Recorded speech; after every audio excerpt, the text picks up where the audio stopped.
Alright, episode 6 of your Homebrews.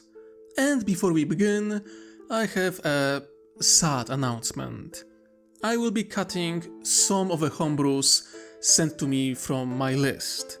It's not out of malice, but simply time needed to get this series finished. And frankly, the fact those Homebrews were made with Damocles Gulf Crusade rewrite in mind.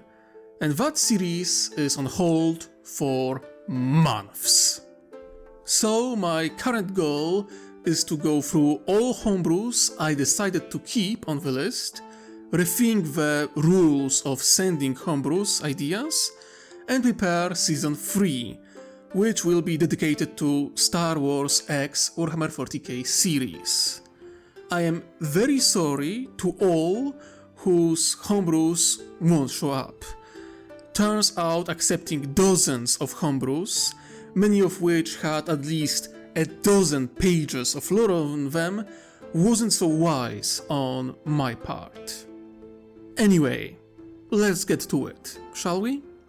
First creation from Emily, Iresu and Pokkur.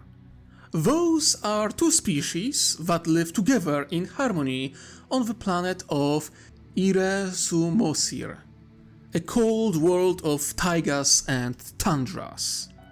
Interestingly enough, only one of those species is native to the world, Iresu.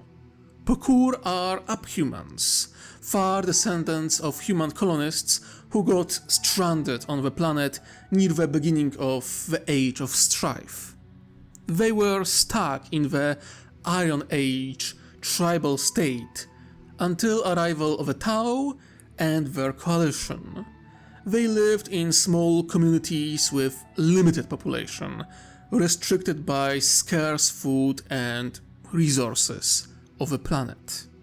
Their hunting traditions, as well as cooperation, made them ideal allies to the Firecaste, who utilize them in cold climates. Iresu are owlbears, but in space. They can live up to 200 years and reach maturity at around 20.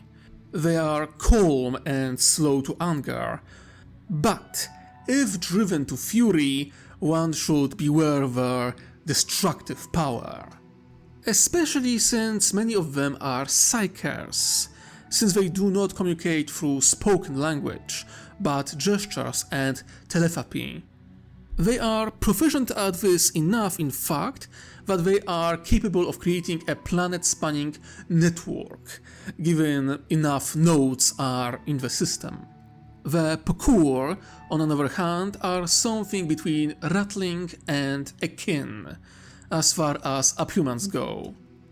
They live shoulder to shoulder with Iresu, choosing cooperation over competition, as the environment of their world is hostile enough by itself.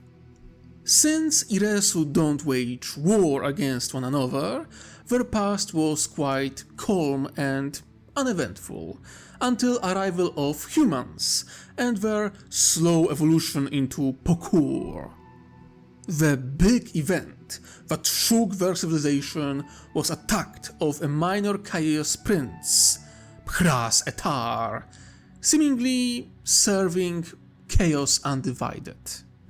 Though war against this invader lasted 66 years and was known as Age of Tears, the incursion was defeated, at the cost of around 3/4 of the total planetary population. Last big event was when a pulse of rage and madness shook the planet, a song of doom that Pras Etar would return, only for the Tauva coalition to arrive in force and ensure security of the system. Iresu Mosir was declared protectorate of the coalition and permanent military presence was established.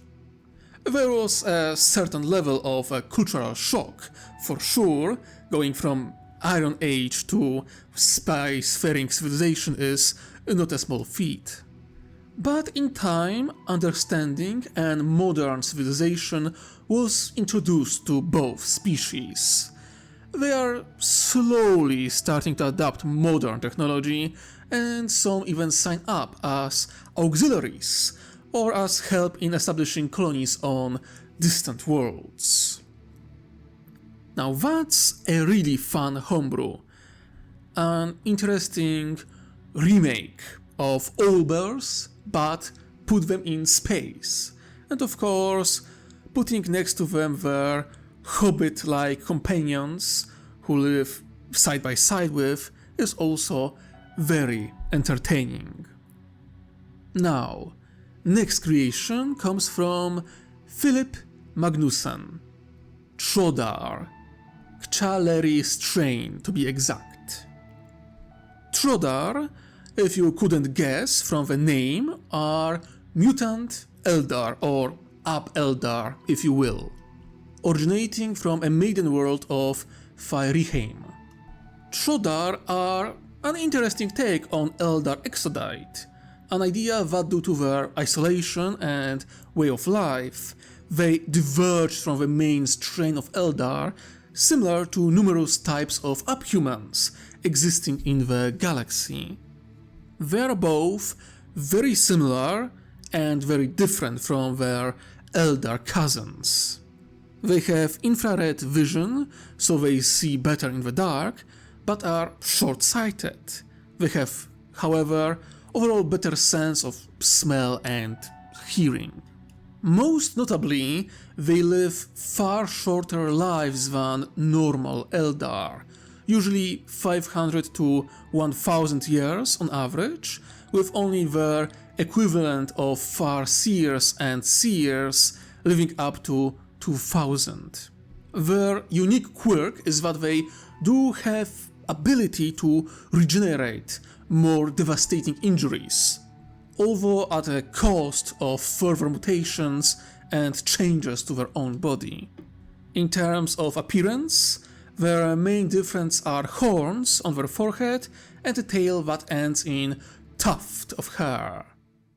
They are also more bulky compared to their cousins, though they lose a good bit of agility as a trade-off. For all the physical differences, they are very similar to Eldar in terms of psychology.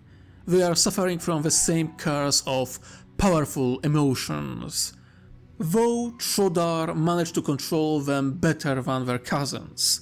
They seem to have gained a measure of emotional intelligence while becoming a bit dull compared to other Eldar and getting title of slow thinkers.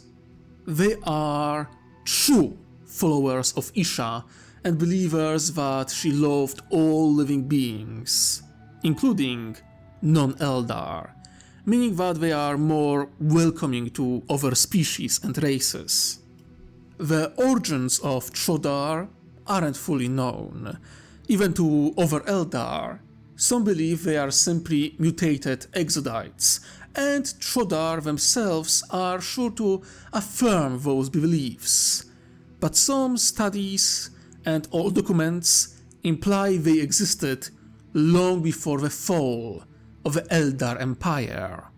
French scholars propose they were created by pure-blooded Eldar for, as of now, unknown reasons. Trodar keep to their survivalist exodite ways, ensuring that faith in Isha and other ancient Eldar gods endures through their faith and religious practices.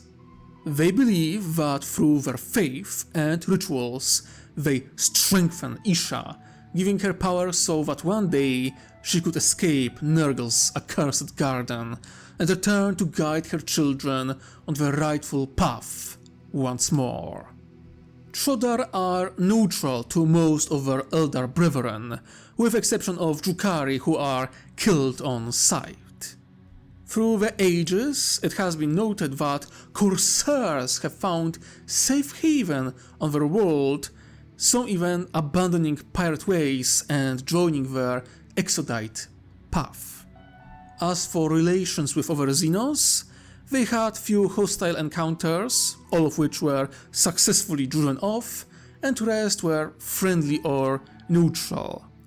The Tau Empire is aware of their existence, but leaves them alone, since they know that Craftworld Eldar tend to defend Exodite and Maiden Worlds with fanatic devotion, so for the sake of not starting a needless war with the Eldar, they let them do their thing and not bother anyone. I think this is a nice introduction to a concept of mutated Eldar. If any type of Eldar would mutate, I think it would be Exodites and no one else. Drukhari don't count, as they would gene modify themselves for fun. Exodite isolation would allow for this to happen naturally, similarly to how it happened to different Abhuman strains across the galaxy. Alright, another 2 positions done. Expect more to come soon.